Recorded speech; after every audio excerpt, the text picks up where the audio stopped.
मान्यवर, चर्चा तय हुई थी चुनाव सुधारों के लिए, मगर ज्यादातर विपक्ष के सदस्यों ने एसआईआर पर ही चर्चा करी।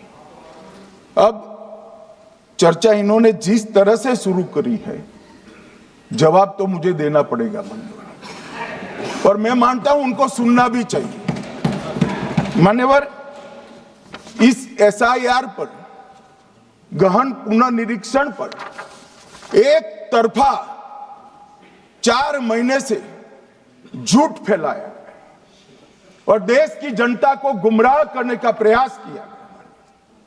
और मेरा आग्रह है सदन के पक्ष और विपक्ष के सभी सदस्यों, मैंने एसआईआर की प्रक्रिया का, इससे जुड़े हुए संवैधानिक अनुबंधों का और भूतकाल में जो एसआईआर हुए वो सभी का गहन अभ्यास किया है। मैं आज आपके माध्यम से इस सदन को और सदन के माध्यम से पूरे देश की जनता को जो झूठ विशेषकर कांग्रेस पार्टी द्वारा फैलाया गया है, वो झूठ का मेरे तर्कों के हिसाब से जवाब देना चाहता हूं। आप बेटे बेटे ज्ञान मत दीजिए। मान्यवर, ये देश के संविधान में, मान्यवर, ये देश के संविधान से, संविधान के अनुच्छेद 2 से चुनाव आयोग की रचना हुई। एक प्रकार से चुनाव आयोग एक संवैधानिक संस्था है। संविधान के अंदर चुनाव आयोग का गठन, उसकी शक्तियां, चुनावी प्रक्रिया, मतदाता की परिभाषा और मतदाता सूची को तैयार करने और उसके सुधारने के लिए की शक्तियां, इसके बारे में स्पष्ट प्रावधान किए गए। और मान्यवर, बड़ी विनम्रता से मैं बताना चाहता हूं कि प्रावधान जब किए गए तब हमारी पार्टी बनी ही नहीं थी। हमारी पार्टी के अलावे जो लोग हैं, इन लोगों ने संविधान सभा में चर्चा कर संविधान को बनाया था।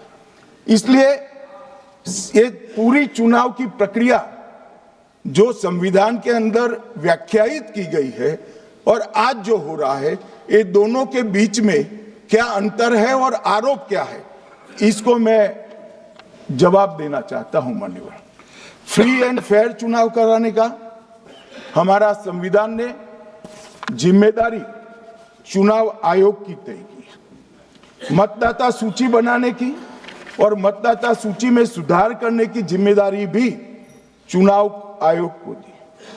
अनुच्छेद, संविधान के भाग 15 में अनुच्छेद 324, इसमें चुनाव आयोग का गठन, चुनाव आयुक्त की नियुक्ति, लोकसभा, राज्यसभा, विधानसभा, उपराष्ट्रपति और राष्ट्रपति, ये सभी चुनाव का संपूर्ण नियंत्रण संविधान ने चुनाव आयुक्त को दिया है।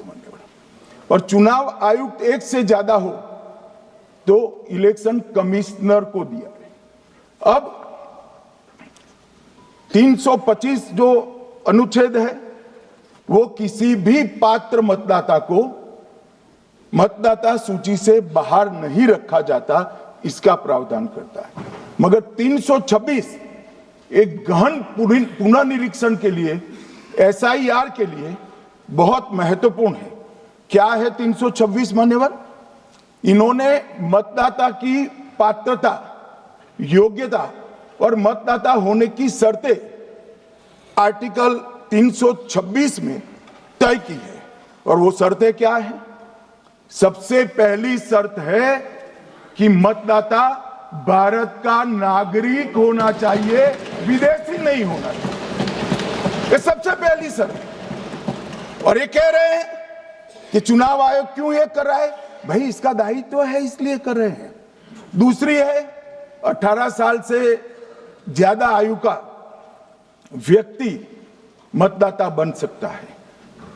तीसरा, वैधता का निर्धारण, मानसिक असमर्थता, अपराध और भ्रष्टाचार में संलिप्तता के लिए जो कानून ने समय समय पर तय किया है, इसके पर तो ये 3 पात्रताओं के आधार पर भारत के मतदाता होने की बात तय होती है। और ये 3 चीजें किसने देखनी है मान्यवर? चुनाव आयुक्त को देखनी है। चीफ इलेक्शन इलेक्शन कमीशन मतलब चीफ इलेक्शन कमिश्नर और कमिश्नर्स ने देखनी है। और 327 में मतदाता सूची, सीमांकन, चुनाव संचालन और उसके लिए कानून बनाने की सिफारिश संसद को करने की सत्ता चुनाव आयोग को दी है। कल हमारे सदस्य मनीष तिवारी कहते थे गहन पुनर्निरीक्षण का इनको अधिकार ही नहीं है। आर्टिकल 327 पूर्ण अधिकार देता है कि मतदाता सूची इस व्याख्या के आधार पर बनाने का अधिकार चुनाव आयोग को है। मान्यवर, अब एसआईआर पर ही सवाल उठा दिए। मान्यवर, इन्होंने कहा कि एसआईआर आज क्यों हो रहा है। मैं इनको थोड़ा इतिहास बता, और मान्यवर एक नई फैशन हो गई है, इतिहास बताते हैं तो नाराज हो जाते हैं कि आप इतिहास मत बताइए। अरे भला कोई भी प्रक्रिया, कोई भी देश, कोई भी समाज इतिहास को छोड़कर कैसे आगे बढ़ सकता है? इतिहास कोई भी समाज का महत्वपूर्ण अंग है। मान्यवर, हमारे लोकतांत्रिक इतिहास की शुरुआत 1952 से हुई।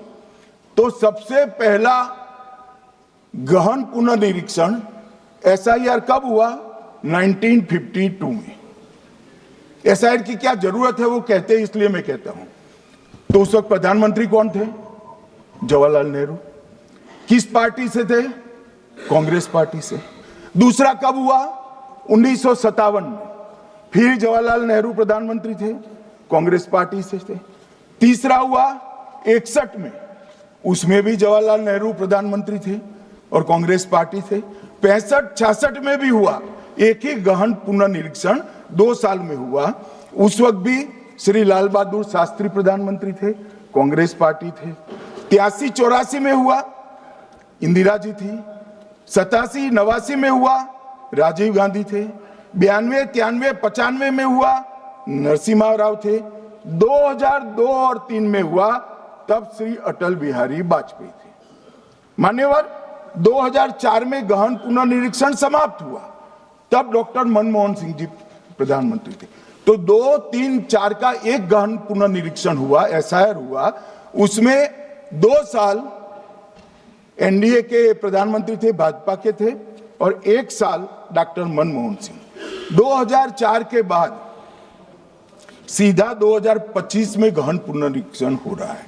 और इस वक्त हम हैं, एक पूरा गहन पुनर्निरीक्षण एसआईआर की प्रक्रिया का आज तक 2004 तक किसी भी दल ने विरोध नहीं किया है मान्यवर, क्योंकि ये चुनाव को पवित्र रखने की प्रक्रिया है। चुनाव के उद्देश्यों को, लोकतंत्र को स्वस्थ रखने की प्रक्रिया है।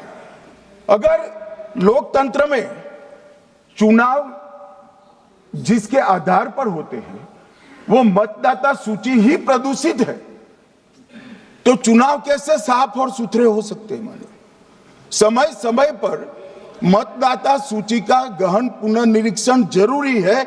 इसलिए चुनाव आयोग ने फैसला किया कि 2025 में इसको किया जाएगा। मान्यवर, एक बीच में एक घटना में जरूर कहना चाहूंगा। 2010 में एक चुनाव आयुक्त महोदय ने निर्णय किया कि रिटर्निंग ऑफिसर को मतदाता सूची में से नाम काटने का अधिकार नहीं है। और उसके बाद से किसी की मृत्यु हुई तो भी नाम नहीं कटते थे, कोई एक क्षेत्र से दूसरे क्षेत्र में गया तो भी नाम नहीं कटते थे। एक व्यक्ति का ट्रांसफर हो गया तो कोयम्बटूर से वो शिमले चला गया, भारत सरकार का कर्मचारी है, तो उसका नाम कोयम्बटूर में भी रहता था, शिमला में रहता था, क्योंकि 2010 में